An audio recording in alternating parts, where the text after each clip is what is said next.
Luc, chapitre 13. À ce moment-là, quelques personnes qui se trouvaient là racontèrent à Jésus ce qui était arrivé à des Galiléens dont Pilate avait mélangé le sang avec celui de leur sacrifice. Jésus leur répondit, « Pensez-vous que ces Galiléens étaient de plus grands pécheurs que tous les autres Galiléens parce qu'ils ont subi un tel sort? Non, je vous le dis.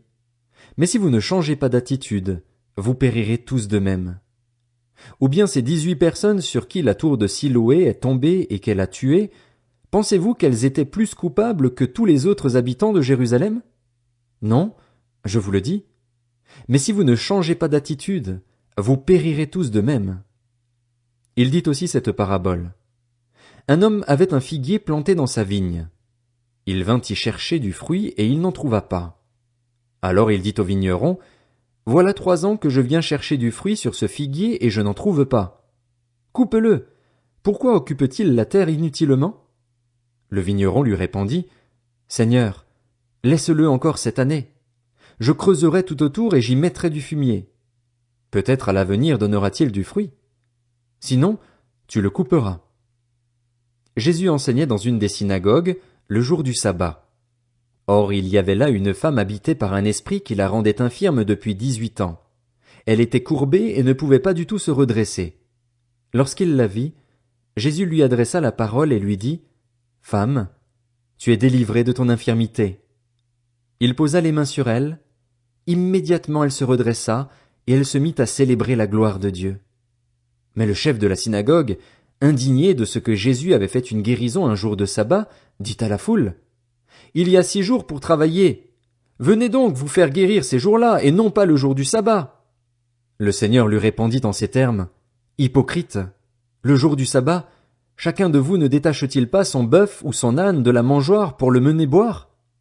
Et cette femme, qui est une fille d'Abraham et que Satan tenait attachée depuis 18 ans, ne fallait-il pas la délivrer de cette chaîne le jour du sabbat? » Ces paroles remplirent de honte tous ses adversaires, et la foule entière se réjouissait de toutes les merveilles qu'il faisait.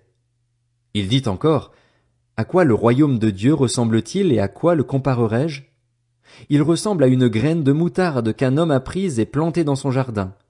Elle pousse, devient un grand arbre, et les oiseaux du ciel habitent dans ses branches. » Il dit encore, « À quoi comparerai-je le royaume de Dieu?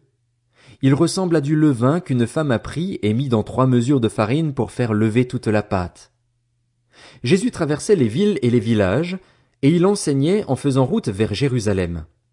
Quelqu'un lui dit, « Seigneur, n'y a-t-il que peu de gens qui soient sauvés? » Il leur répondit, « Efforcez-vous d'entrer par la porte étroite. En effet, je vous le dis, beaucoup chercheront à entrer et ne le pourront pas.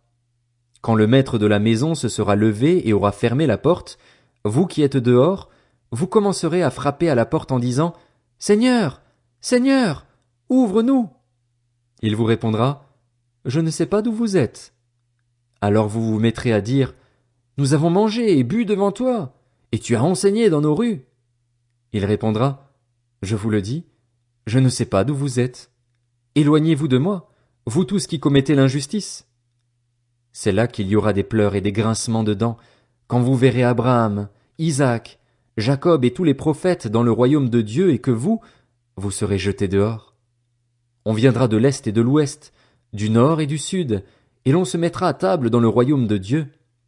Certains parmi les derniers seront les premiers, et d'autres parmi les premiers seront les derniers. Ce même jour, des pharisiens vinrent lui dire, « Va-t'en, pars d'ici, car Hérode veut te faire mourir. » Il leur répondit, « Allez dire à ce renard, voici, je chasse les démons et je fais des guérisons aujourd'hui et demain, et le 3e jour j'aurai fini. Mais il faut que je poursuive ma route aujourd'hui, demain et le jour suivant, car il ne convient pas qu'un prophète meure ailleurs qu'à Jérusalem. Jérusalem, Jérusalem, toi qui tues les prophètes et qui lapides ceux qui te sont envoyés, combien de fois j'ai voulu rassembler tes enfants comme une poule rassemble sa couvée sous ses ailes, et vous ne l'avez pas voulu. Voici que votre maison vous sera laissée déserte. Je vous le dis, vous ne me verrez plus jusqu'à ce que vienne le temps où vous direz, « Béni soit celui qui vient au nom du Seigneur. »